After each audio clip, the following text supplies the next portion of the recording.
Hey guys, today we're playing Rodea the Sky Soldier.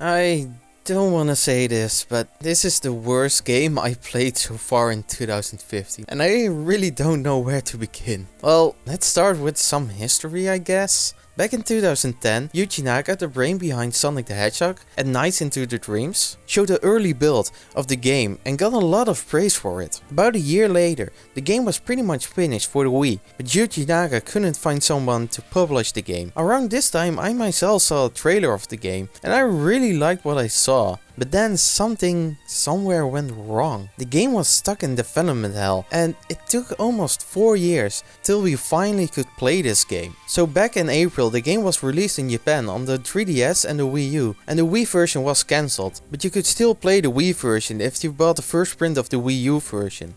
At that time I was in Japan and bought a Japanese 3DS, and when I looked on the eShop I saw the demo of the game.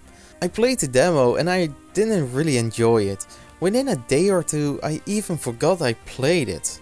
I went on with my life, erasing the game from my memory, until out of nowhere I found this copy in my local store, and I thought, why not? And I bought it. And here I am, frustrated, disappointed, and mostly angry after playing this piece of crap. So I'm going to look at all the versions of the game. But first, let's go over some of the positives. The concept of this game is really great. Flying from Sky Island to another Sky Island while fighting enemies sounds just fucking great. The motion controls of the Wii versions for the most part work pretty well and makes the Wii version okay-ish. And 3 of the 10 boss fights in this game are really awesome and they remind me of Shadow of the Colossus, a game I actually should be playing instead. And the music, while really repetitive, is kinda nice sounding. The Japanese voice acting is also pretty good. And lastly, in most of the levels there are multiple paths you can take to get to the end of the level, but that's about it, I guess. So now we're done with that, let's talk about the story. And oh boy, this story is stupid in so many ways. So you play as a robot named Rodea, who makes a promise with Princess Cecilia to protect the land of Garuda against the evil forces of the Naga Empire. Cecilia stole the time key from the Naga Empire and splits it in half and gives one piece to Rodea. She tells him to protect it and sends Rodea 1000 years into the future. But not before a cliché line. With all due respect, you know, I'm not some unfeeling robot. I have a heart like you. The heart that you gave me, Princess. I won't do it. I won't follow that order. Well, Rodea collapses and breaks his arm, and then a pointless dream sequence about some giant monster thingy or something. Well, it's only in the Wii U and 3DS version, so forget it. Well, when he wakes up, he meets one of the most annoying characters in video game history ever, and she's named Ion. And yes, she's worse than Navi from Ocarina of Time. Let me just show you a few clips.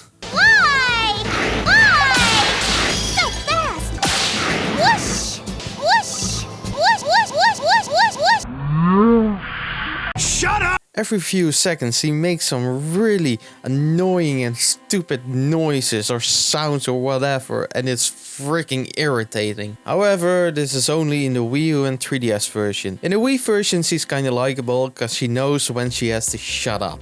But anyway, Rodea lost his memory and only remembers his own name and his promise that he has to protect Garuda. At the same time, the Naga Empire strikes again and uses the so-called Kronos Tower to spread his army throughout Garuda. Now Ion and Rodea are setting out on an adventure to destroy the Kronos Towers and stop the bad guy Geardo from taking over Garuda. The story is really simple and it feels like an episodic anime, only done badly. It feels like Yuji Naka asked a few grade schoolers to write him the story, cause this game is really inconsistent with its writing. More than once a problem comes up, but it's forgotten like 5 seconds later. But nothing is as bad as the final 2 chapters in this game and the ending. Oh god, the ending. But while on the subject of the story anyway, let's go over the cutscene graphics. And man, they look dated. I showed a friend of mine a few cutscenes, and we both got reminded of Digimon World, a way better game by the way, for the PS1. The cutscenes have really clunky animations, horrible models, and they are super short, and overall it reminds you of the old PS1 games. And that's not a good thing in 2015. And not only that, but the cutscenes also contradict what's going on in the gameplay sections. As an example, in the ice world you fight one of the bosses on a docked airship that's about to explode. After the fight you're still on the docked airship and you get a cutscene where the boss lays down on a grassy field with flowers. How the hell is that possible when you're surrounded by ice and metal? It's so stupid and nonsensical, and it completely takes you out of the story. So in short, the story is stupid, inconsistent, and makes no sense at all. Alright, if the rest of the game is good, then it's alright. Right?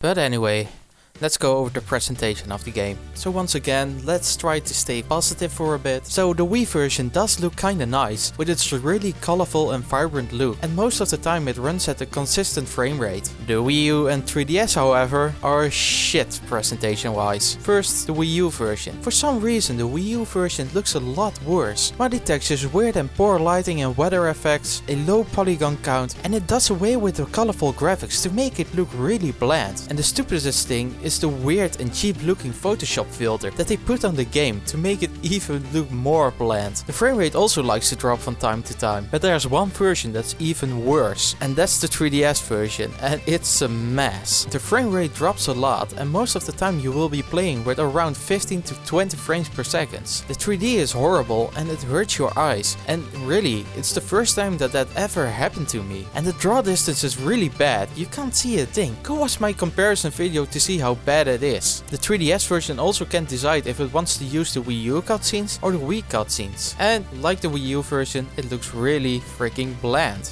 I should note that the Wii U version is probably an upscaled 3DS port, but still. So yeah, the graphics are really bad in the Wii U and 3DS version. But what about the gameplay? Is that any good? First, let's take a look at the controls, starting with the Wii version. The Wii version only uses the Wii mode, and you control Rodea mostly by using the motion controls and a few buttons to make him fly or attack. For the most part this works really well, but at some points it just stops working, and it's really annoying because you die a lot because of it, especially in the final boss fight. Besides a few missteps, overall the controls are really easy and simple to understand in this version. And then you have the 3DS and the Wii U version.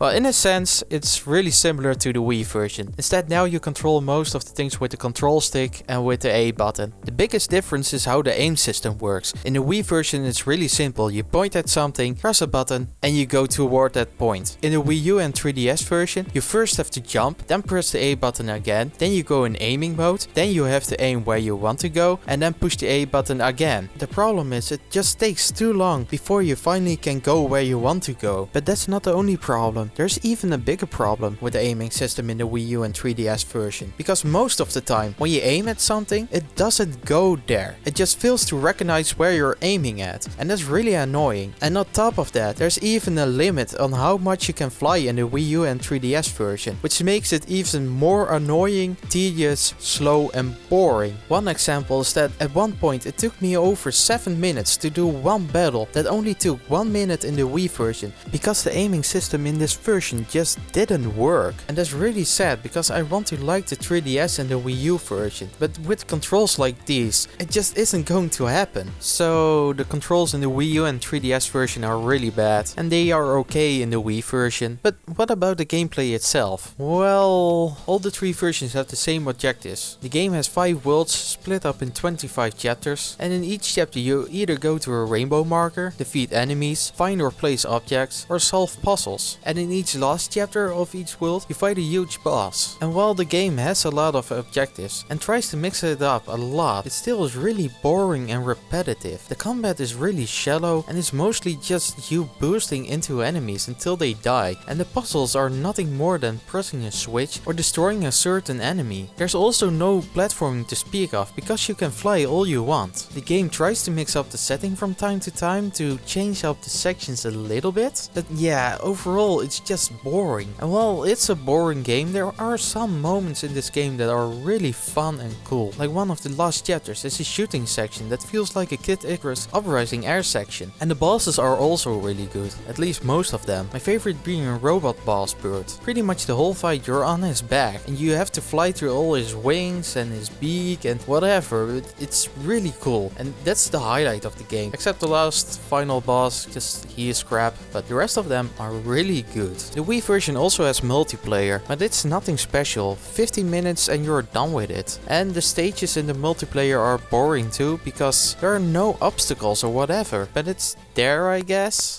So and the game tries to give you some replayability by adding medals to collect, and in the case of the Wii U and 3DS version, collecting materials. And there's also a ranking system at the end of the level. But even with those cool moments and some of the bonuses, I just wanted to get to the end of the game as quickly as I could, so I skipped most of it. And collecting medals in the Wii version doesn't do anything anyway, so why bother? But in the 3DS and the Wii U version it does do something. You can use the medals to play as other characters or unlock a bonus stage. And you are able to upgrade Rodea even more. But I haven't really talked about upgrading yet. And upgrading is really the worst thing in the Wii U and 3DS version. It extends the gameplay time a lot in a really bad way. So in the 3DS and Wii U version, when you defeat enemies, sometimes you get materials. These materials are used to upgrade Rodea, but the whole system is broken and annoying. You don't know which enemies give what materials. And for the most part it's just a grind fest. You have to replay levels over and over again to collect the materials that you need for upgrading Rodea. What makes it worse, enemies take tons of hits and the combat is already really dull, so it makes it even worse if you don't upgrade Rodea, because it goes on and on and on and it just isn't any fun. In the Wii version it's much simpler. You have a powered down Rodea, a standard Rodea and a fully powered Rodea. The powered down Rodea can't do anything, so that's really annoying, but standard and powered up Rodea are just really strong and fast, and it makes the game so much more fun to play.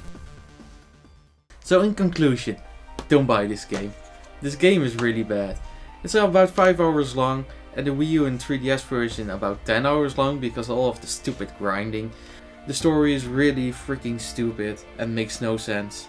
The controls are super bad in the Wii U and the 3DS version, and they are okay in the Wii version, but still. And the combat is really dull and boring, and overall the game is just boring.